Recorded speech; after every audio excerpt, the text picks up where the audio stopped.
Hi friends, video shoot hok ba photo shoot hok ভাল camera লগতে ভাল tripod এডাল নোহোৱালৈ আপোনালোকে video shoot ভালদৰে কৰিব নোৱাৰিব। চাওক বন্ধুসকল মই 4 বছৰ আগতে এডাল tripod কিনিছিলো সেইডাল 600 পৰা 700 দামৰ আছিল ঠিক আছে সো সেইডাল ভাঙি গৈছে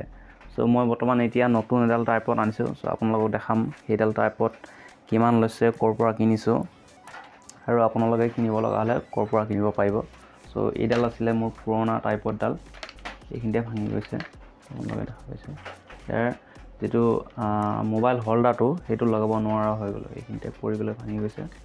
আৰু এইডালো ভাঙি গৈছে ঠিক আছে সো ইয়াৰ বাবে মই এডাল নতুন tripod আনিছো এডাল হৈছে ডিজিটেক এইটো ঠিক আছে ডিজিটেক ফালৰ পৰা এডাল tripod ইয়াৰ প্ৰাইসটো হৈছে আপোনালোকৰ 1500 মান টকা পৰিব 1550 মান টকা সো বন্ধুসকল আমি চাই লওঁ খুলি পেকটো কেনেকুৱা দেখে tripod ডাল আৰু যদি আপোনালোকে কিনিব বিচাৰে তেতিয়াহলে ভিডিও ডেসক্ৰিপচনত এটা লিংক পাব সেই লিংকটোত ক্লিক কৰি আপুনি ফ্লিপকাৰ্টৰ পৰা কিনিব পাৰিব আৰু কিছু কমিশন মই পাম যদি আপুনি সেই লিংকটোত ক্লিক কৰি বাই কৰে ঠিক আছে সো আহক আমি সেই tripod ডাল খুলি চাওঁ